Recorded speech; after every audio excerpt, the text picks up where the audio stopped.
Hi, this is Ali from Aspire to Wellbeing with Yoga, and today I'm going to take you through a beautiful, short, restorative practice to detoxify the body using the kidney meridian lines. So for this class, you'll need a bolster or some cushions. I've made my bolster by just rolling up some large beach towels, popping them in a pillowcase and just tying them up at the end. So go grab your equipment and I will see you on the mat.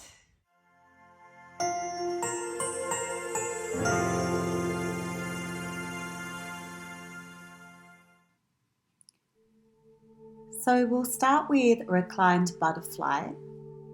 Take your makeshift bolster and place it behind the lower back, not where the lumbar curve is, but just on the top of the glutes there before the back curves. The top of your sacrum, there's a horizontal bony bit. It should feel comfortable. Soles of feet together, knees wide. Make sure that your back of your head is resting on the earth. And ensure that you have a little core engagement to protect your lower spine. And then just focus on your breath, especially the exhale. Imagine all the toxins coming out. Imagine exhaling out all the toxins, letting them go as you're surrendering your body to the earth in this pose.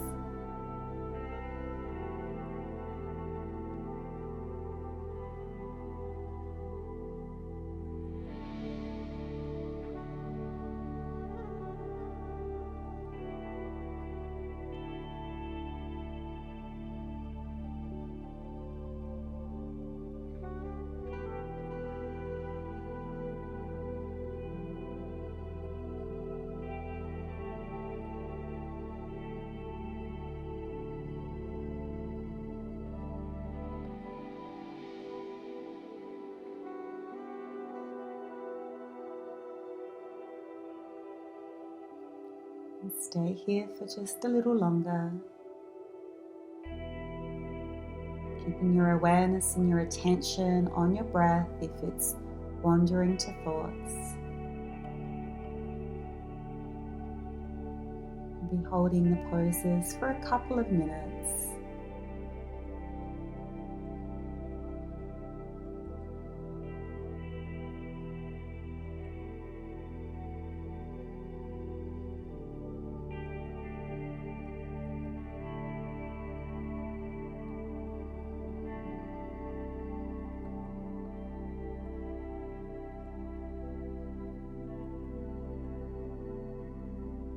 And then to come out of this pose, bring the soles of the feet back on the floor, pull the bolster away, give the knees a little swish side to side and just rest there for a moment. Allow the body to recalibrate after that little back bend. Just allowing everything to readjust. And then rolling through your side, our next pose will be wide leg forward fold. So take your legs out nice and wide, bring the bolster forward of the body and lay yourself over the bolster. Now if this is really uncomfortable, you might like to stack your bolster in half or roll it into more of a ball, or even bring your elbows onto the bolster and rest your head in your hands. Because we are holding these poses for a few minutes, we really don't want it to be too intense, because after the couple of minutes it will be anyway. So just try to find a position that is relatively comfortable.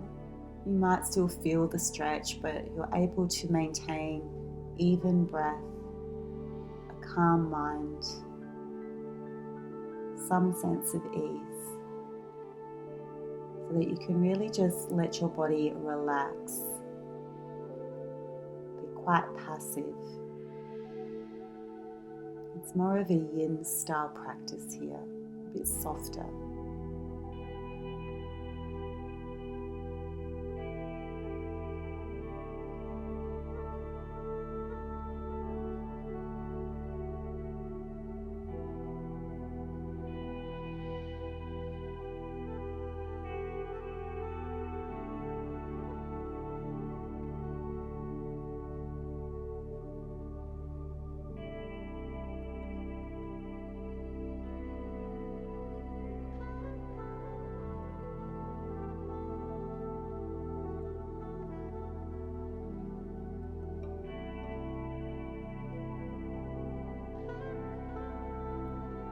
And gently come out of this pose. Bring the legs together, give the knees a little swish side to side. And then we'll move into Sphinx pose. So it's another little back bend. This time we'll bring the bolster underneath the hip points. Rest on the elbows, draw the shoulder blades down your spine. Try to broaden the collarbones. Once again, a little bit of belly engagement here, so a little bit of Uddiyana Bandha to protect the lower spine. Try to lengthen the tailbone towards the mat. Draw the pubic bone up towards the navel.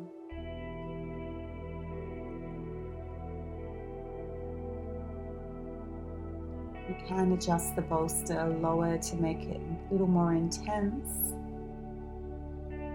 or more under the belly to decrease the arch in your spine.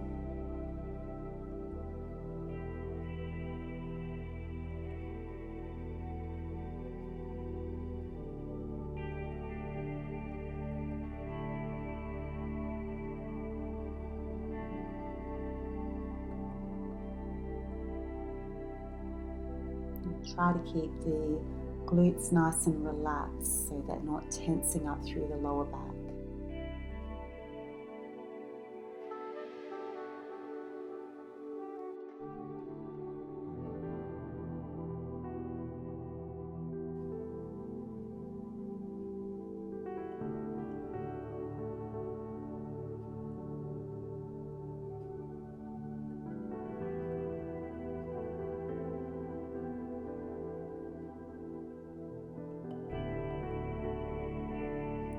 From here, use your hands, come onto hands and knees, and we'll take a little child's pose. You can bring your forearms onto the bolster and rest your head there as well.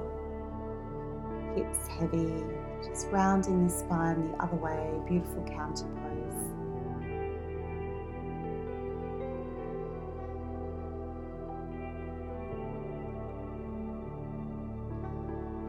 And then we'll take our next pose, which is half saddle pose. So bend both knees, right leg in front of left. And then take the weight into the hands. Make sure the bolster's behind your lower back again, not in the arch, but at the top of the glutes. And then lift the pelvis, tuck the tailbone under, and lie back over the bolster. Head should be resting on the earth. If it's not, you can prop it up with another pillow, or if it's really uncomfortable on the knees, just rest your arms on the bolster and keep yourself a little more upright with the chin tucked in. You want to feel that nice stretch down through the front of the thighs and the hip flexors, but you definitely don't want to feel any pain in the knees.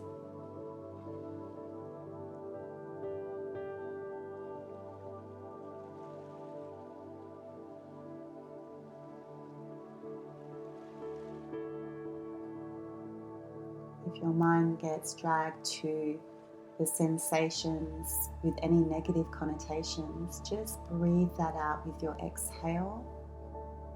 You can imagine any tension or tightness also being washed away with the breath out.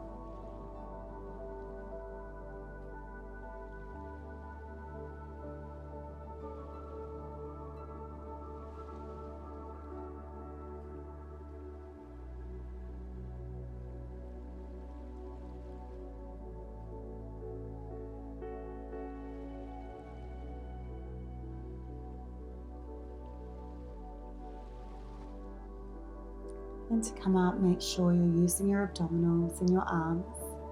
And set yourself up with the left leg in front. Just lift the hips first, tuck the tailbone under so you're in a posterior tilted pelvis. It's kinder on the lower back before you lay back. And make sure that your lower back isn't hurting, that the bolster is supporting your spine, that there's some belly engagement. And then surrender, relax, let go.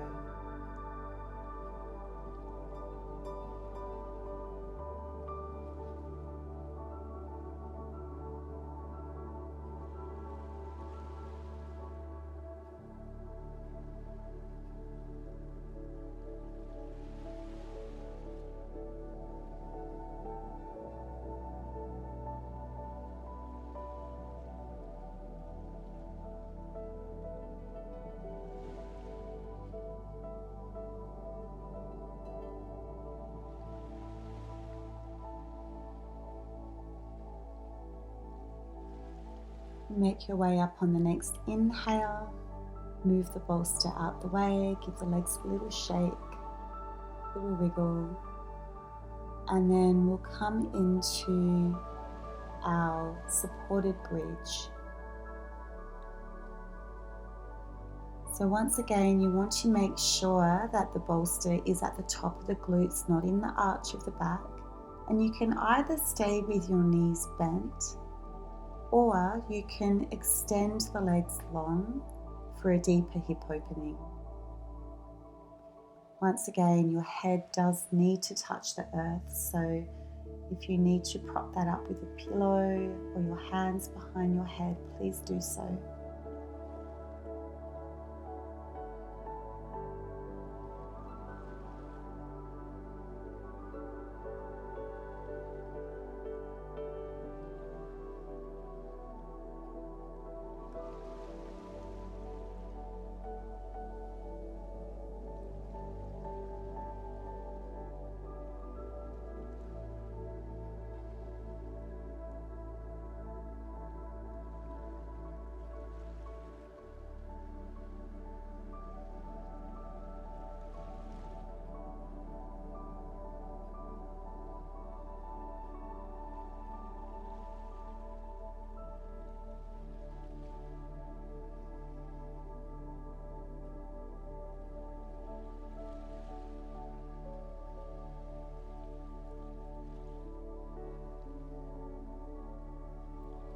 And to come out of this pose, bring your feet back under the knees, squeeze the glutes to lift the hips, slide the bolster out the way, and we'll come straight into our little twist. We'll take cat pulling its tail. So you'll take the left leg, draw it to the right side of the body into a regular style twist, and then pick up the ankle of the right leg with your left hand. If this doesn't work in your body, feel free to just take a regular style twist. You can place the bolster underneath your left knee so that your knee isn't just hanging in mid-air, that you're supported.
And then we'll take the same pose to the other side. Take the bolster over to your left. Rest your right knee on it in a little supine twist. Try to keep both shoulders on the earth, and then perhaps pick up your left ankle with your right hand. So as always, we don't want to force ourselves into these postures. We want to keep them relatively light, so that you're feeling the stretch, but you're able to maintain it. It's not super uncomfortable, so that you can breathe in it. If you're holding your breath because the pose hurts a lot, then it really defeats the purpose. Muscles won't let go. You'll be in that fight, flight, freeze nervous system where your muscles are in contracted state. So we want to really be able to tap into our parasympathetic nervous system, our rest and digest. This is where the muscles will let go, where the body will let go.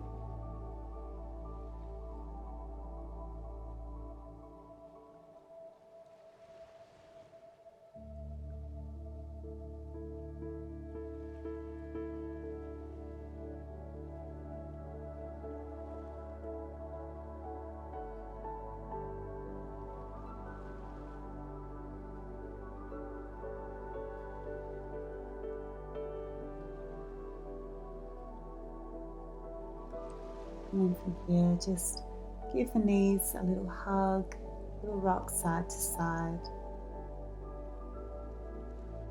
So the next pose is baby dragon. Bring the right foot up nice and high towards the elbow. Left leg long on the floor, you can come onto the elbows. You're laying your body over the bolster. So once again, if you don't have the mobility in the hips, you can stack a couple of bolsters, or you can fold it in half. Or instead of bringing your elbows onto the floor, you can bring your elbows onto the bolster. Rest your head in your hands. You can even put your hands on the bolster if you need to.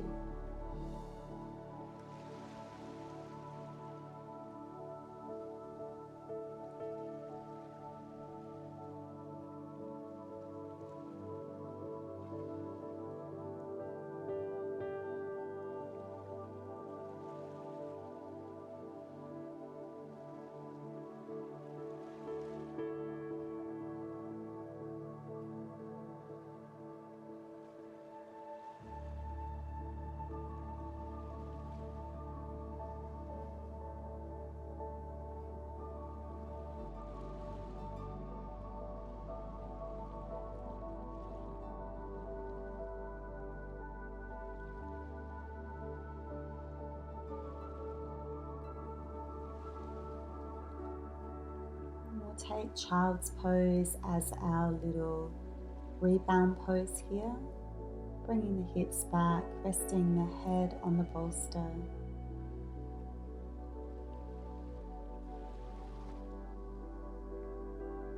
And then we'll set up baby dragon on the other side. So I have quite a bit of mobility in the hips, so it's quite comfortable for me to lie down this way on my bolster. But for many people it's not. So many of you will have to take an option which is absolutely perfectly fine. It's really not about the shape, we're just trying to create that stimulus through those meridian lines, the opening, releasing. So just use as many props as you need, come onto the hands. Don't be concerned with how deep the pose is, as long as you're feeling something.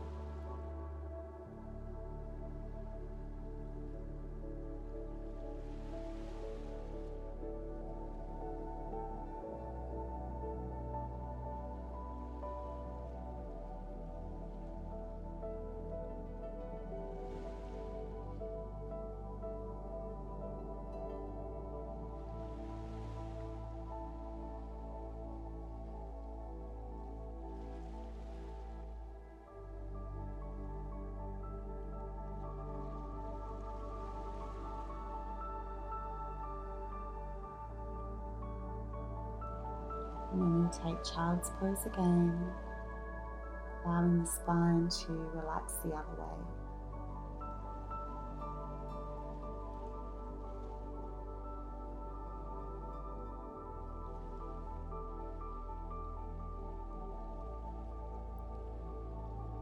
Our final pose is Viparita Karani. Now, if you do have a wall close by, I'd really suggest you shuffle over to it.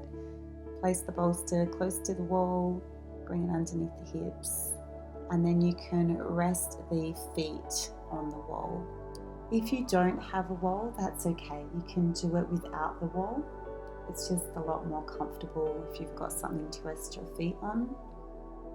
But you can still take the feet, leave them in the air. If you need to soften your knees because your hamstrings are a little tight, that's okay. Just bend your knees. It's mainly that you want the hips higher, elevated, and the legs elevated to drain the blood back towards your core, your center.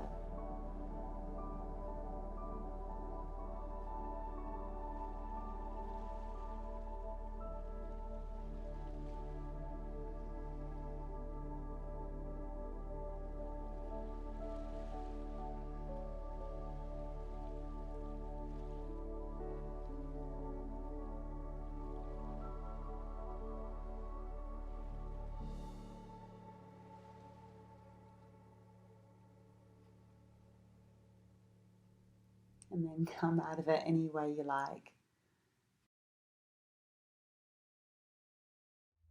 I hope you feel amazing after that restorative class. Be sure to save it so that you can come back to it whenever you need to. Also, while you're there, please subscribe to my channel and hit the notification bell so that you're notified of all the new content as it arises.